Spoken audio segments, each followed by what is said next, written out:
ആണുങ്ങളെപ്പോലെയല്ല പെണ്ണുങ്ങൾ. അവരെപ്പോഴും ഇങ്ങനെ ലവ് ബേർഡ്സിനെ പോലെ സംസാരിച്ചുകൊണ്ടിരിക്കുകയും എന്തെങ്കിലും ഒരു കാര്യത്തിൽ വ്യാപൃതരായിക്കൊണ്ടേയിരിക്കുകയും ചെയ്യും. ഇപ്പോൾ നമ്മൾ ഈ കാണുന്ന പോസ്റ്റർ ഫോണുകൾ ഒന്നുമില്ലാതിരുന്ന കാലഘട്ടത്തിൽ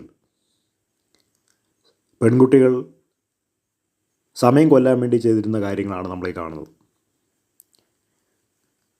ഇപ്പോൾ നമ്മൾ കാണുന്ന കുറച്ച് പെൺകുട്ടികൾ മറ്റ് പെൺകുട്ടികളുടെ തലയിലുള്ള പേൻ നോക്കിക്കൊണ്ടിരിക്കുകയാണ്. ഇതൊക്കെ നമ്മുടെ നാട്ടിലിപ്പോൾ വളരെയധികം വിരളമാണ്.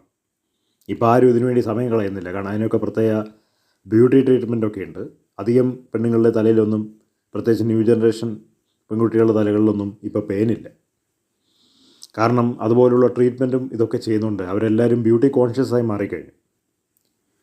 അപ്പോൾ ഈ പേനും താരനും ഒന്നും ഇല്ലാത്ത രീതിയിൽ എപ്പോഴും മറ്റുള്ളവരെ ആകർഷിക്കത്തക്ക നിലയിലാണ് അവരുടെ മുടി അവർ കൊണ്ട് നടക്കുന്നത്. ഷാമ്പൂ ഒക്കെ ഇട്ട്, സോപ്പൊക്കെ ഇട്ട് കഴുകി വൃത്തിയാക്കി എപ്പോഴും അതിങ്ങനെ വളരെ ഭംഗിയായിരിക്കും കാണാൻ. കാരണം സ്ഥിരമായിട്ട് ബ്യൂട്ടി പാർലറിലൊക്കെ പോകുന്നതുകൊണ്ട് ഈ പറഞ്ഞിരിക്കുന്ന ഭംഗി അതിനെപ്പോഴും നിലനിർത്താനായിട്ട് കഴിയും. അതുകൊണ്ട് പേരൊന്നും ഉണ്ടാവാൻ സാധ്യതയില്ല. ഇന്നിപ്പോൾ നമ്മുടെ സ്മാർട്ട് ഫോണിൻ്റെ കാലഘട്ടത്തിൽ നമ്മൾ നോക്കിക്കഴിഞ്ഞാൽ ഏറ്റവും കൂടുതൽ സ്മാർട്ട് ഫോണിൽ ചിലവഴിക്കുന്നതും പെണ്ണുങ്ങൾ തന്നെയാണ്, ആണുങ്ങളെക്കാട്ടും കൂടുതലായിട്ട്. ഇപ്പോൾ ഏതൊരു പെണ്ണിനെ എടുത്ത് നോക്കിക്കഴിഞ്ഞാൽ ന്യൂ ജനറേഷൻ പെൺകുട്ടികൾ അവരധികം സമയം സ്മാർട്ട് ഫോണിനുള്ളിലാണ് അവരുടെ സമയം ചിലവഴിക്കുന്നത്. എവിടെ പോയാലും എങ്ങനെ പോയാലും അവർക്ക് സമയം കിട്ടുമ്പോഴൊക്കെ അവരുടെ ബുദ്ധി മുഴുവനും അതിൻ്റെ ഉള്ളിലാണ്, ജീവിതം മുഴുവനും അതിൻ്റെ ഉള്ളിലാണ് ഇരിക്കുന്നത്. അതിനിപ്പോൾ മാറ്റമൊന്നുമില്ല. പണ്ടത്തെ കാലഘട്ടത്തിൽ അവർ വേറെ ജോലി ചെയ്തിരുന്നെങ്കിൽ ഇപ്പോൾ അവർ സ്മാർട്ട് ഫോണിലുള്ള ജോലിയാണ് ചെയ്യുന്നത് മാത്രം.